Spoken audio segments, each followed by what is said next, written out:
A shootout in the Mexican border city of Juarez has left 7 people dead. 6 of the victims are police officers, members of task forces that are combating drug violence.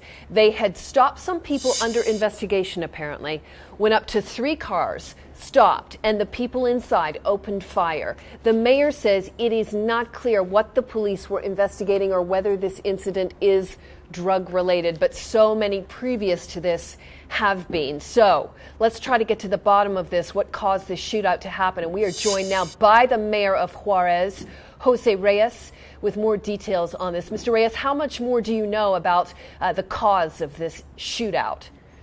Well, at this point, we don't know anything on the cause. We know that 2 patrol cars with 8 police officers, 6 of them federal police officers, 2 of them city police officers, stopped 2 suspects. They were investigating the 2 suspects.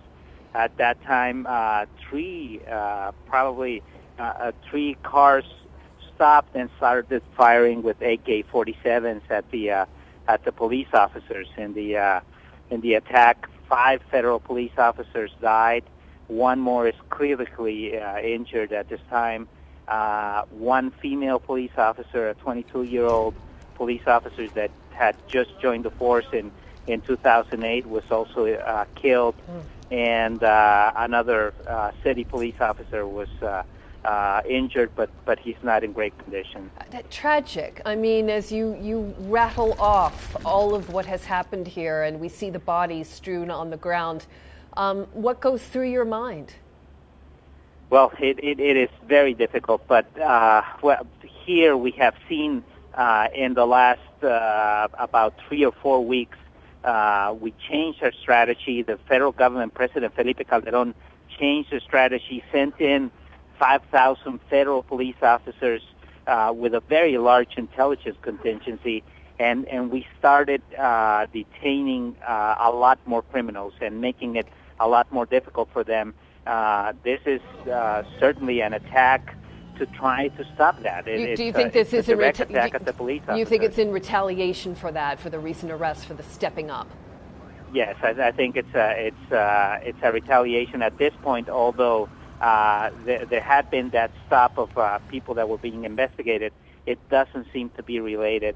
It just seems to be an attack to try and stop the police action that we're conducting in the city. Mr. Reyes, how are you ever going to stem the bloodshed and stem the violence in Juarez, drug-related, weapons-related? How are you ever going to stem it when the minute you step it up, something like this happens? Well, it has been extremely difficult. We have a war going on between 2 very powerful drug cartels, the Pacific drug cartel, the Juarez drug cartel, and the fight has been going on for a couple of years now. Over 4,000 people have died, about 90% of them related to those 2 groups.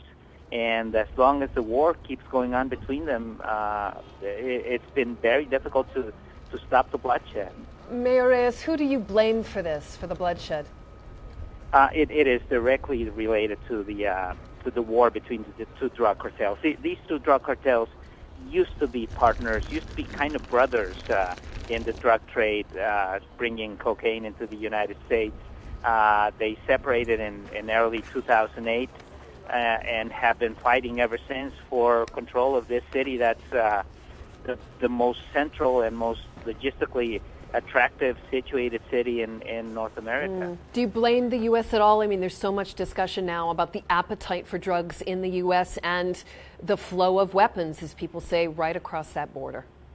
Oh, the flow of weapons is of great importance in this fight. It is one of the main reasons that we have this problem is we have seen it since the assault weapons ban expired about 9 or 10 years ago.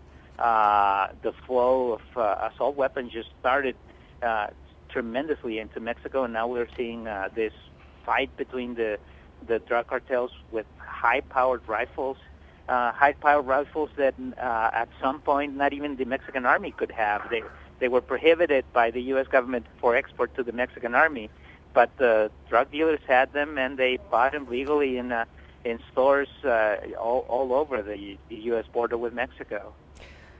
Mayor Jose Reyes of Juarez. Mr. Mayor, thank you so much for taking time to talk to us on this at this time. Appreciate it, Mr. Mayor. It's a pleasure. Good to talk to you. All right. Well, Juarez, just across the U.S. border, as you see there from El Paso, is home to about 1.3 million people. It is also considered Mexico's most violent city at this time. Already more than 600 people have been murdered in Juarez so far this year, and we heard other grim statistics from the mayor there as well. Last year, there were more than 2,600 killed. In 2008, more than 1,600 homicides, most of these deaths blamed on the drug trade.